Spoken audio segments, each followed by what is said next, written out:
Every night you disappear. Your body stays here, but you go somewhere else.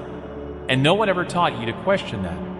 You've been told sleep is unconsciousness, that your mind shuts down, that nothing is happening.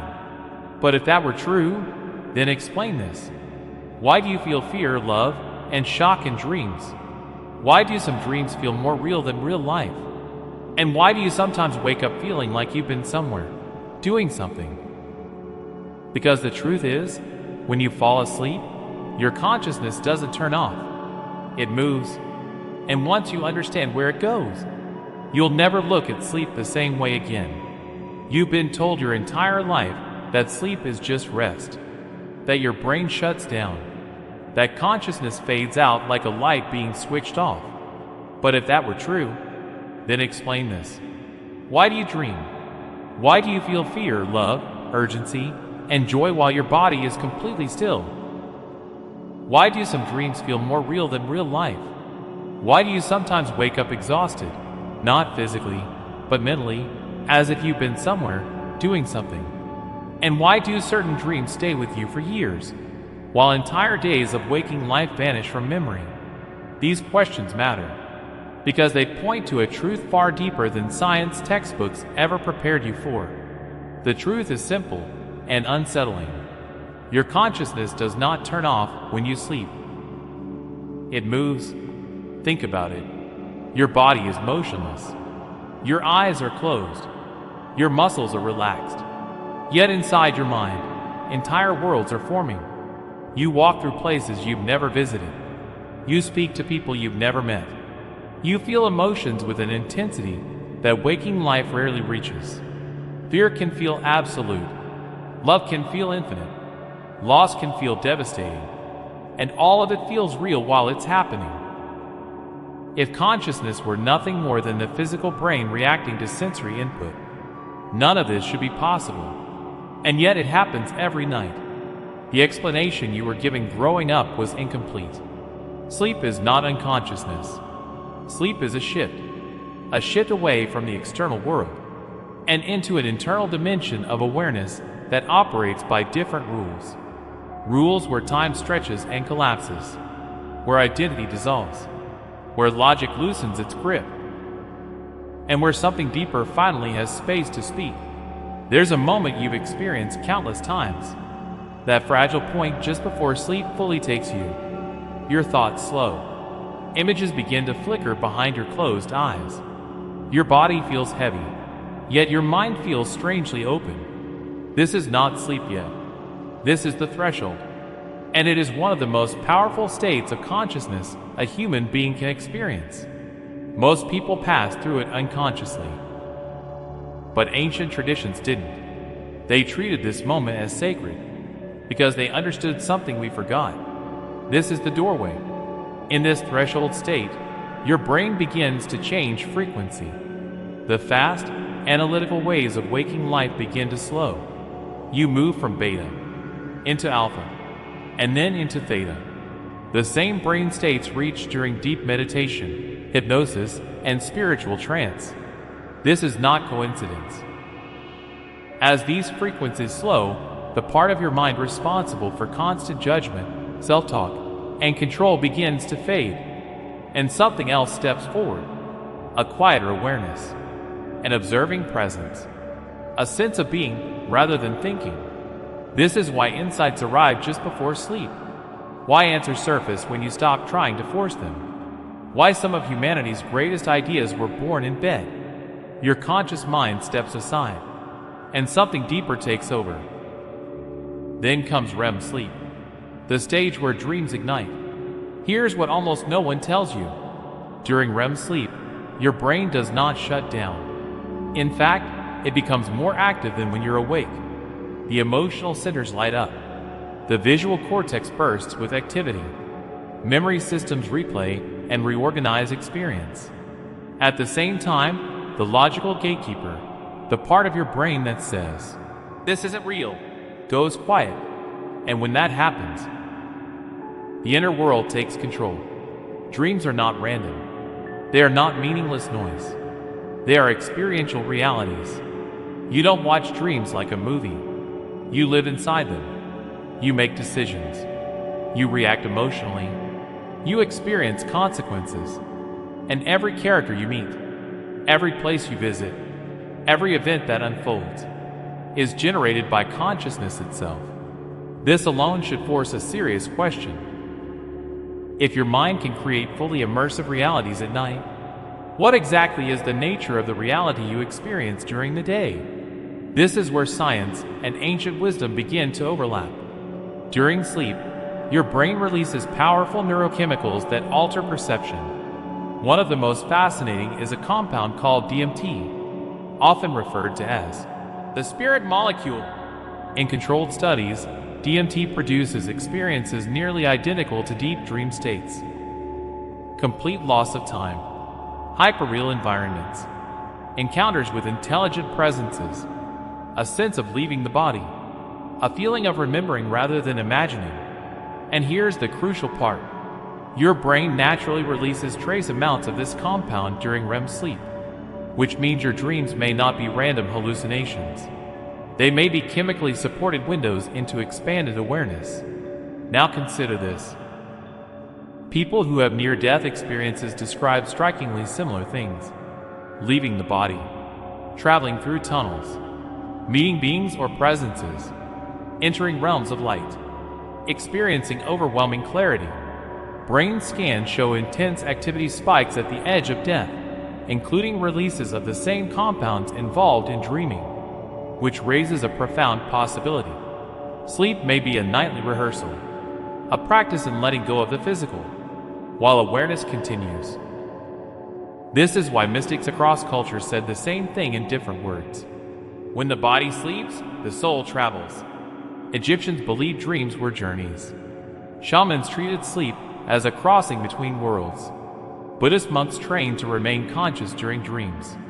They didn't see sleep as unconsciousness. They saw it as access. And sometimes, that access becomes impossible to ignore. You wake up, unable to move. Your mind is alert. Your body is frozen. Your chest feels heavy. The room feels different, charged, watched. Sleep paralysis. Science calls it a neurological overlap. But that explanation doesn't answer the deeper question. Why do people across cultures, across centuries, describe the same experience, the same presence, the same fear, the same sense of standing between worlds? Because that's exactly where you are. Your awareness has returned, but your body hasn't caught up. You are conscious without the physical filter, and fear shapes perception in that state. Those who stay calm often report something extraordinary. The paralysis turns into floating. The fear dissolves into clarity, and awareness detaches completely. This is where out-of-body experiences begin, and once that door opens, everything you thought you knew about consciousness starts to change. Once awareness separates from the body, even slightly, the illusion begins to crack. Because in that moment, you are no longer perceiving reality through eyes, ears, or skin. You are perceiving directly. This is why people who experience out-of-body states struggle to explain them. Language was built for physical experience, not for awareness without form. And yet, the reports are remarkably consistent. People describe floating above their body, seeing the room from impossible angles, moving effortlessly, instantly, without effort or resistance. No muscles, no weight, no distance, just intention, and the most unsettling realization of all, their body is still there, but they are not inside it. This is not a new phenomenon. Accounts of conscious separation from the body appear in ancient texts, spiritual traditions, and modern research alike. Shamans used it to travel beyond physical limits. Monks trained for decades to enter it deliberately. Children sometimes describe it spontaneously, before conditioning teaches them it's impossible, and many adults stumble into it accidentally, during sleep, often through lucid dreams, often through sleep paralysis, often through moments of extreme relaxation, not because they tried, but because they stopped resisting. Here's the part most people miss. Out-of-body experiences are not about leaving the body. They are about where attention is anchored. Your awareness is always moving. During the day, it's locked tightly to physical senses. At night, that anchor loosens. And when it loosens enough, awareness drifts. This is why people describe different destinations. Some remain close to the physical world, hovering in familiar spaces. Others enter symbolic environments shaped by emotion and memory. Some experience vast, abstract realms that feel timeless and intelligent. These aren't separate places in the way physical locations are. They are states of perception, and consciousness moves between them effortlessly. This explains something else that has puzzled people for centuries: shared dreams. Moments where two people report the same dream environment, the same interaction, the same details, on the same night. If dreams were purely isolated brain activity, this would be impossible. But if consciousness accesses a shared informational field when freed from physical focus, then interaction becomes possible. Not physical interaction, perceptual interaction. This idea is echoed in depth psychology. The subconscious is not just personal. There is a deeper layer, a collective layer, a shared reservoir of symbols, archetypes, and experience. This is why people across cultures dream of the same themes: falling, flying, chase, loss, rebirth, and why certain dream images feel ancient, even when you've never encountered them before. This collective layer becomes more accessible during sleep, because individuality softens. Your name fades, your story fades, your boundaries blur, and consciousness touches something larger than the personal self. This is also why dreams often feel emotionally amplified. Without the filters of waking logic, emotion flows freely. Fear feels absolute. Love feels limitless. Insight feels undeniable. These emotions aren't exaggerated. They're unfiltered. And sometimes, dreams don't just reflect the past. They point forward. Precognitive dreams. Dreams that show events before they occur. You may have experienced this without realizing it. A dream that felt unusually clear. A dream that stayed with you. A dream that returned later as reality. These experiences are often dismissed as coincidence, but they follow a pattern. Precognitive dreams tend to be exceptionally vivid, emotionally neutral or calm, extremely specific, remembered clearly upon waking. They don't feel symbolic. They feel observational. Why would this be possible?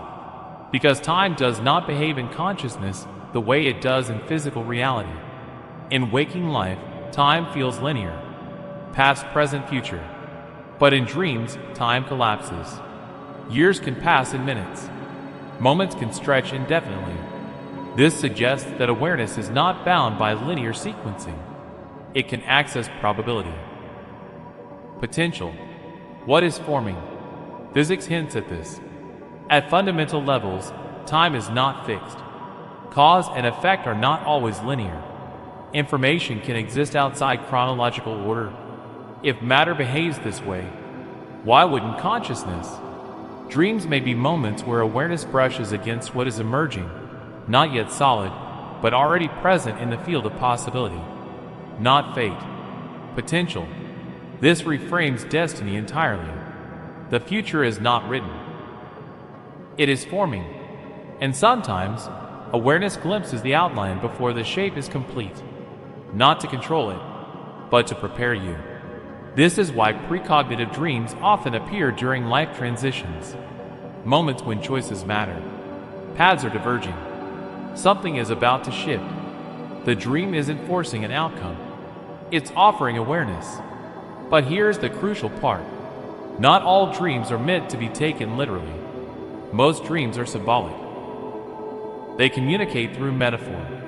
A house might represent the self. Water might represent emotion. Doors might represent opportunity or resistance. Trying to analyze dreams intellectually often misses the point. Dreams are meant to be felt. Understanding arrives through resonance, not logic. This is why journaling dreams changes everything. Not because you decode symbols, but because you build a relationship with the inner language. Patterns emerge, themes repeat, and slowly, your awareness sharpens. You begin to recognize the difference between emotional processing dreams, symbolic guidance dreams, observational or precognitive dreams. This discernment doesn't come from study. It comes from attention. And attention is the key to everything happening during sleep. Where attention goes, awareness follows.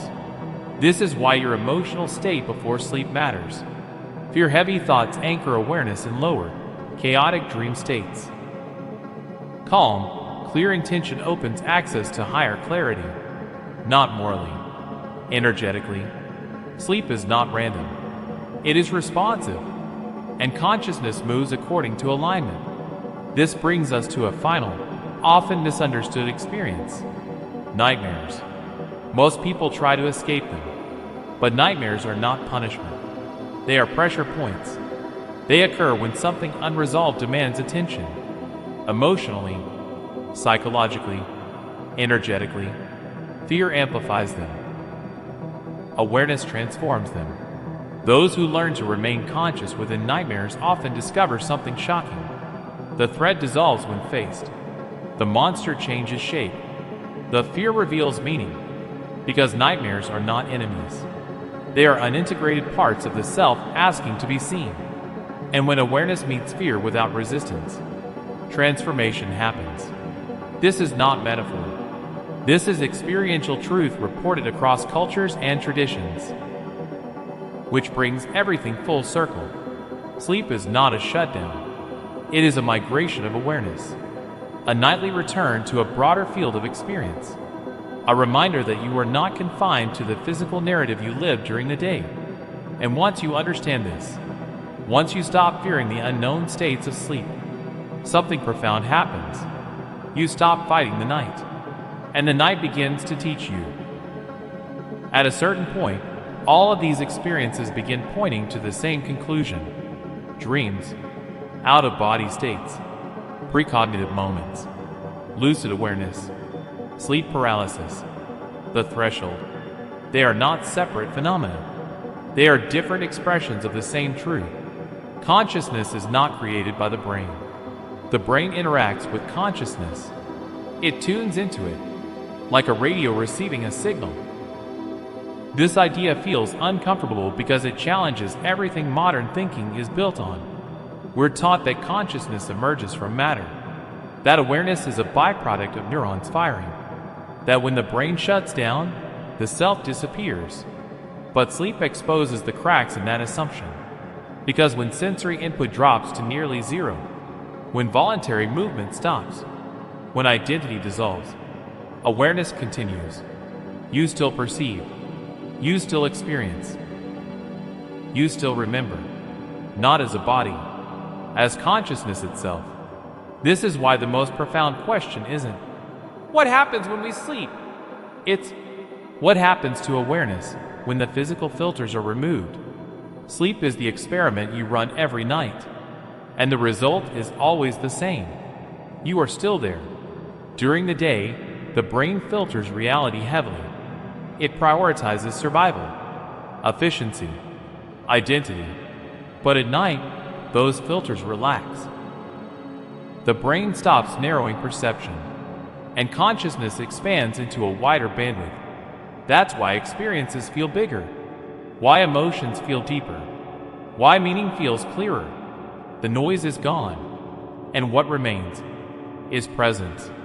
This also explains something deeply human: why people crave sleep, not just physically, emotionally, spiritually, because on some level, you remember what happens there.